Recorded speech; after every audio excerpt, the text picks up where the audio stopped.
Fernando, Carlos, preocupados desde esta parte del mundo de la tensión que se vive en Ucrania, ¿no? Por la decisión que ha tomado el presidente Vladimir Putin ayer por la tarde.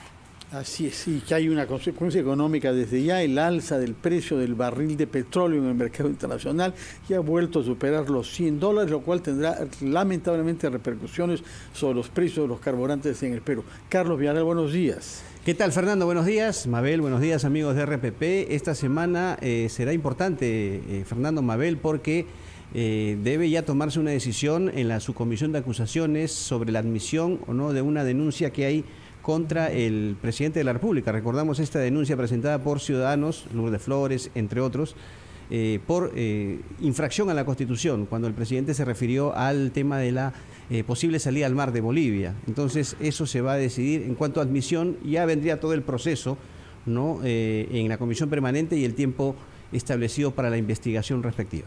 Conversaremos en el curso de esta ampliación sobre este tema con la responsable de la subcomisión de acusaciones constitucionales en el Congreso. Pero por lo pronto nos vamos a Moscú y tomamos ahí contacto con nuestro colega, el periodista de Radio Sputnik, Víctor Ternovsky. Señor Ternovsky, muy buenas tardes para usted en Rusia. Acá en el Perú son las 8:09 de la mañana. Sí, señores, muy buenos días para ustedes desde acá, desde la capital rusa, desde Moscú, donde justamente nos toca asistir a un hecho que acá en Rusia calificamos como histórico. El hecho que es histórico, ¿cuál es? ¿El reconocimiento de dos territorios separatistas de Ucrania? ¿O qué cosa es lo que le parece histórico? ¿Qué es lo que está en juego para el pueblo ruso con la decisión tomada por el presidente Putin? Sí, para empezar hay que matizar que en Rusia no consideramos esos territorios como separatistas. De hecho, el tema de separatismo por parte de Rusia nunca existió. Bueno, pero ustedes firmaron el acuerdo de Minsk el año 15, en donde se reconocía que tanto Lugansk como Donetsk formaban parte de Ucrania. Eso ha sido firmado por Moscú por Putin, el año 15. Justamente existieron los acuerdos de Minsk. Y hasta el último momento el presidente ruso insistía en que la solución del conflicto ucraniano pasa por el cumplimiento de los acuerdos de Minsk. ¿Y qué es lo que significa el cumplimiento de los acuerdos de Minsk? Significa el fin de las hostilidades, la retirada de las tropas, la desmilitarización de la zona y la celebración de elecciones en Donbass. Todos estos puntos clave de los acuerdos de Minsk fueron justamente violados por el gobierno ucraniano, porque ahora mismo hemos visto cómo otra vez reanudaron sus hostilidades contra las poblaciones de las autoproclamadas repúblicas que ahora mismo por Rusia fueron reconocidas como repúblicas independientes. Sí, pero eso no es lo que preveían los acuerdos de Minsk, no era la solución que se diseñó para resolver el problema de las malas relaciones entre esas dos regiones con el resto de la población de Ucrania.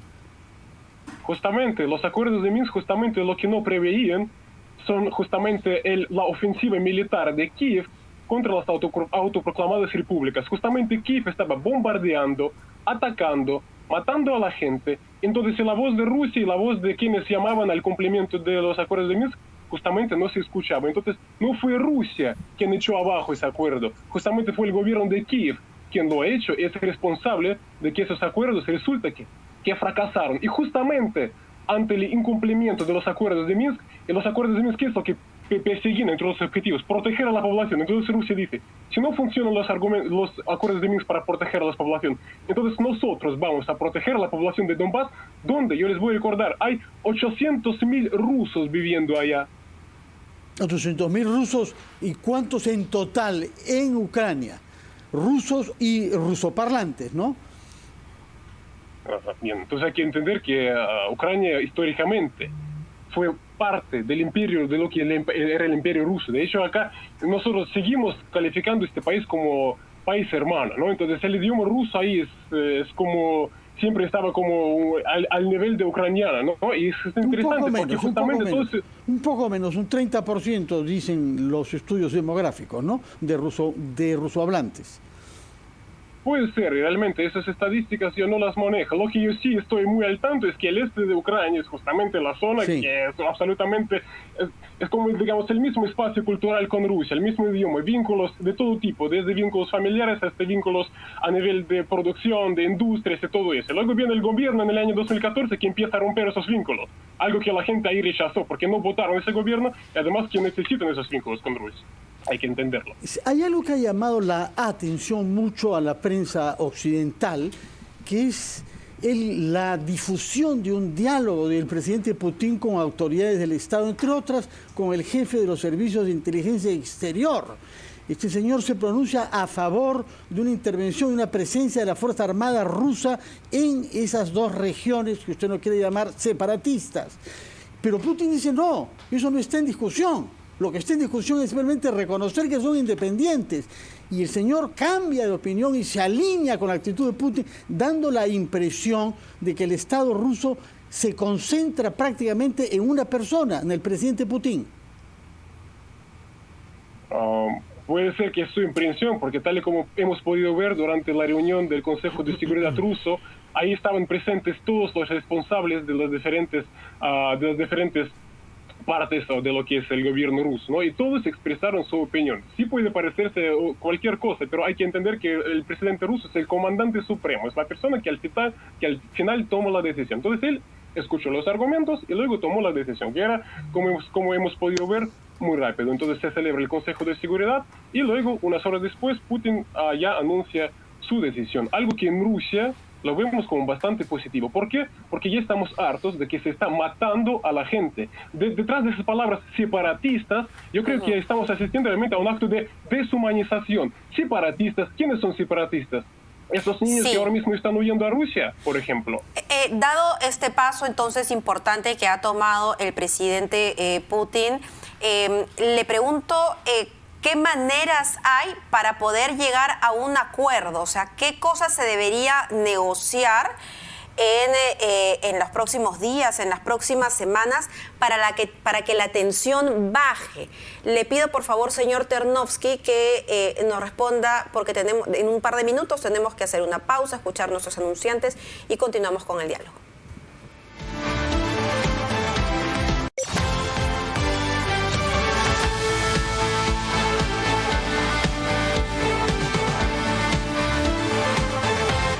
Continuamos conversando con Víctor Ternovsky, corresponsal de Sputnik Mundo, sobre lo que está sucediendo en Ucrania y la tensión sobre las posibilidades de que se desate una guerra en Europa. Y yo le preguntaba, señor Ternovsky, luego de este paso tan importante que ha dado Rusia, el hecho de reconocer a estas dos repúblicas separatistas de Ucrania, pareciera que ya no hay marcha atrás. Entonces, ¿qué es lo que tendría que suceder para poder llegar a la paz y a la calma en esta zona del mundo? Para evitar una guerra, básicamente. Sí, gracias por su pregunta, pero permítame otra vez repetir que para nosotros no son repúblicas separatistas. Pero ahora volviendo a la respuesta a su pregunta, usted dice que es por lo que pasa la solución de ese conflicto. Y justamente eso es lo que está haciendo Rusia, lo que está buscando, es justamente rebajar las tensiones y encontrar una salida. ¿En qué radican las propuestas rusas? ¿Qué es lo que quiere Rusia? Ustedes están muy al tanto que Rusia ha mandado sus propuestas sobre garantías de seguridad tanto a la OTAN como a Estados Unidos, donde expone claramente cuáles son sus líneas rojas. Líneas rojas que no están inventadas, sino que tienen una explicación muy correcta. Rusia, entonces, ¿cuáles son los puntos principales de estos planteamientos de Rusia a la OTAN y Estados Unidos? Que primero, den por descartado el ingreso de Ucrania y Georgia a la OTAN, primero. Segundo, que dejen su política de expansión de la OTAN a las fronteras rusas en violación primero de las promesas verbales, incluso en violación de documentos firmados. Y tercero, que entonces OTAN vuelva a sus posiciones del año 1997. ¿Por qué Rusia ve como amenaza? Entonces, Rusia espera respuesta. Todavía Rusia no ha recibido ninguna respuesta. Se le habló a Rusia de todo, excepto lo esencial, excepto estos puntos. Eso es lo que le molesta a Rusia, porque tal como explica, si por ejemplo Ucrania ingresa en la OTAN, y ahí están instaladas, por ejemplo, misiles de la OTAN, ni siquiera van a necesitar 10 minutos para impactar contra la capital rusa. Algo que a Rusia le preocupa, porque no coincide con que la OTAN es una alianza meramente defensiva y democrática, porque hemos visto casos de Yugoslavia, Irak, Afganistán y muchos otros ejemplos donde la OTAN ha mostrado su cara bastante agresiva. Es lo que ocurre y es lo que Rusia está tratando de conseguir, que lleguemos a un acuerdo firmado donde se comprometen las partes a que no representen peligro una parte a la otra. Eso es de lo que se trata. ¿Cómo está, Víctor? Muy buenas tardes allá en Rusia.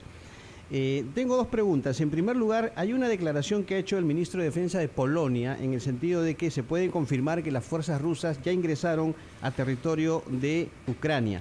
Se han violado las fronteras de Ucrania y se violó el derecho internacional, tipo de actividad que no está permitida. ¿Usted qué información maneja al respecto? Y en segundo lugar, la Unión Europea ha dicho que va a reaccionar con firmeza, ¿no?, ante una flagrante violación, considera la Unión Europea, del derecho internacional. ¿Cuál es su opinión al respecto?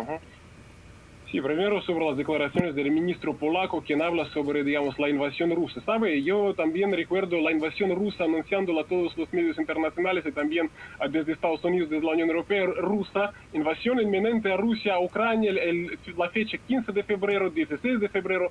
¿Dónde está la invasión? No estuvo la invasión. Lo demás, palabras del ministro polaco son palabras y nada más.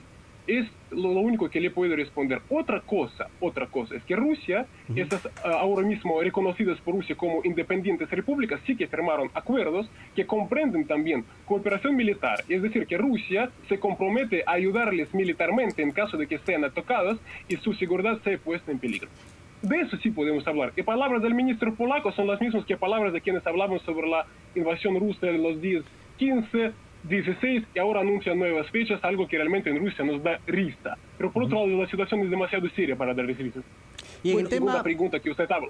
Y en el tema del pronunciamiento de la Unión Europea, Víctor. Sí, el tema del pronunciamiento de la Unión Europea también ya estamos acostumbrados, además que nos hacemos la pregunta. Y por ejemplo, yo menciono aquellos mismos casos de, por ejemplo, Yugoslavia o Irak, donde estuvo la Unión Europea condenando esos ataques que se hicieron sin contar con la luz verde, con mandato de la ONU, ¿no? Entonces, bien, ya estamos acostumbrados a sanciones, a ese lenguaje de amenazas, pero realmente nosotros vemos quién tiene la razón y nosotros desde Rusia vemos que nosotros tenemos la razón, además que nuestra política no es agresiva, que justamente lo que yo acabo de explicar. Buscamos rebajar las tensiones y encontrar una solución, que se firme un documento, que se suscriba un documento donde nosotros podemos más o menos estar tranquilos en lo que tiene que ver con la OTAN, ¿no? Por eso pasa la situación. Lo demás, por ejemplo, tachar a la gente de Donbass como separatistas, eso ya cae realmente, me parece que incluso en insultos. Tenemos que abordar lo esencial, pero... Entonces, bueno, separatismo quiere decir que una región deja de reconocer las fronteras reconocidas por la comunidad internacional, tal como figuran en las cartas oficiales que obran en la ONU. Si usted quiere salir... Permítame hacerle... Sí, adelante. Sí, adelante. Permítame hacerle una pregunta. Entonces, si nosotros aquí todos coincidimos en que son separatistas la gente de Donbass, entonces no se olviden de calificar como golpista cada vez que mencionan el gobierno de Kiev. ¿Cómo se instaló el gobierno de Kiev? Fue un golpe de Estado. Pero el señor Zelensky ha sido elegido. Ustedes, recuerdo, se burlaron mucho de este payaso y de este hombre de la televisión que postulaba. Él fue elegido por el mandato mayoritario de los ucranios. Estamos hablando del año 2014, cuando justamente se produjo el golpe de Estado y de ahí surgió el tema de Donbass y de Crimea. Bueno, estamos hablando sobre el presidente actual, sobre el régimen político actual, que no tiene que ver con la caída de Yakunovich el año 14. De manera que yo no veo por qué pone en duda que ha sido elegido democráticamente. En todo caso, usted sabe, señor Ternovsky, que se va hacia sanciones contra Rusia. No se han adoptado todavía ayer en el Consejo de Seguridad de la ONU, pero la habrán sin duda. ¿Cómo cree usted que su país va a reaccionar si se imponen, como todo hace pensar que sucederá, sanciones de parte de los Estados Unidos y la Unión Europea? Sí, lo de sanciones, obviamente estamos al tanto que se imponen sanciones, pero tampoco para nosotros es una nueva realidad. Desde el año 2014 estamos listos a todo tipo de sanciones, además que tal y como, por ejemplo, dijo nuestro presidente, cualquier cosa que haga Rusia encontrarán pretexto para imponer sanciones. Es algo inevitable. Entonces, ¿qué es lo que nosotros, cómo lo vemos desde acá? Desde el año 2014, a ver qué es lo que significan las sanciones occidentales, Rusia adoptó una serie de medidas para prepararse ante ello. Ahora mismo en Rusia realmente hay un auge en lo que se tiene que ver con autosuficiencia. Nosotros, por ejemplo, cerramos nuestro mercado protegiéndonos de las medidas comerciales de la Unión Europea y Estados Unidos, por ejemplo, a productos agroalimentarios provenientes de los países que nos impusieron las sanciones. ¿Qué es lo que esto ha hecho? Esto ha hecho florecer ahí la industria agroalimentaria nacional, antes indispensable. También nosotros acá hicimos nuestro sistema de transacciones de pagos, es decir, porque nos amenazan con desconectar a Rusia del sistema de transferencias internacionales SWIFT. Ahora ya hay sistema que funciona en Rusia. Y por encima, ustedes saben que Rusia no está sola y, por ejemplo, cuenta con un aliado tan importante como China, porque ahora mismo se dice que va a rechazar la Unión Europea el gas ruso a través del Nord Stream 2. Pero China es el enorme comprador del gas ruso. Ustedes saben que recientemente los líderes de ambos países se reunieron y firmaron una declaración conjunta donde se comprometieron a ayudar uno al otro y proteger uno al otro. Entonces, acá estamos listos, tranquilos, preparados. Sí que es desagradable son las sanciones, pero son inevitables y estamos preparados. Entiendo. Ahora, Víctor, han habido ya reacciones a nivel internacional. Yo le quiero mencionar una, por ejemplo, la del Reino Unido, que señala que va a brindar a Ucrania asistencia letal pero defensiva, según el primer ministro Boris Johnson. ¿Cómo reciben ustedes en Rusia esta afirmación del ministro Johnson, además de otras, por supuesto, que ya han habido a nivel, repito, mundial?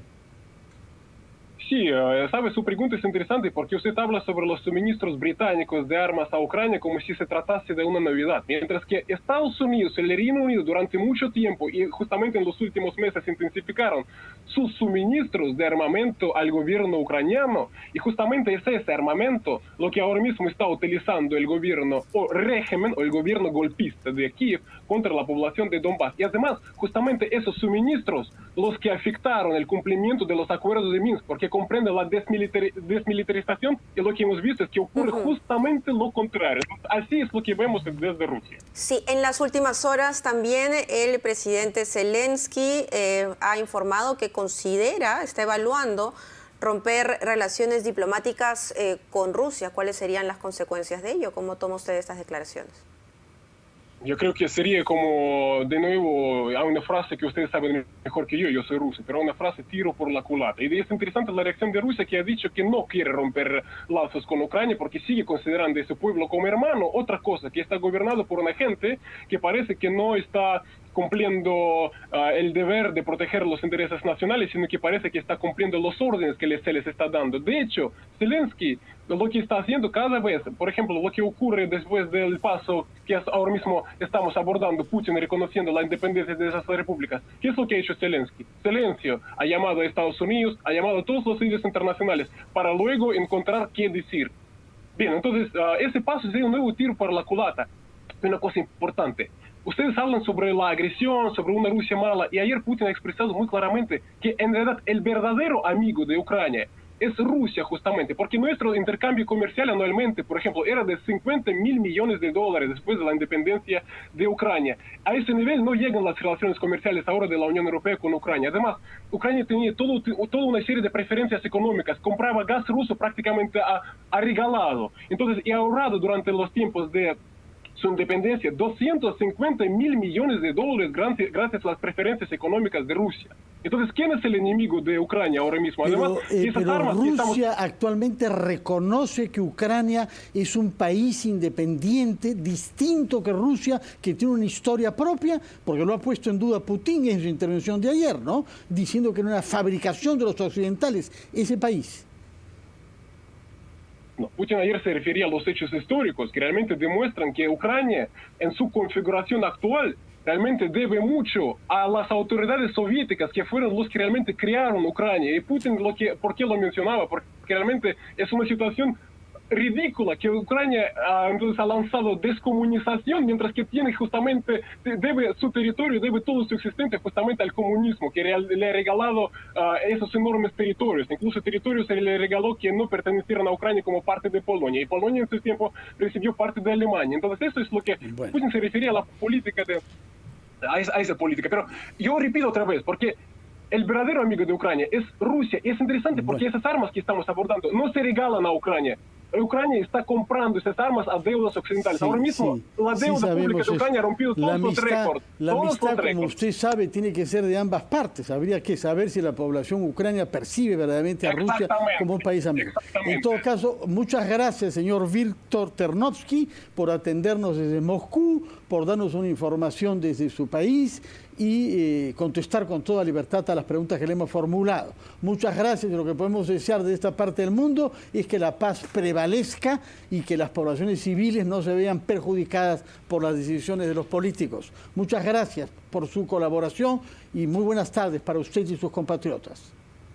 Sí, gracias a ustedes por llamar. También queremos la paz. Me parece importante, yo lo valoro, que ustedes llamaron a Moscú y preguntaron la fuente desde Moscú. Eso lo valoro, les agradezco. Muchas gracias por su disposición a darnos su punto de vista. Que tenga usted buenas tardes. Ha sido Víctor Ternovsky, periodista de la radio Sputnik, quien desde Moscú nos ha explicado el punto de vista de su país en el conflicto que opone Rusia a Ucrania. Vamos a oír a los anunciantes de RPP y regresamos a Ampliación de Noticias.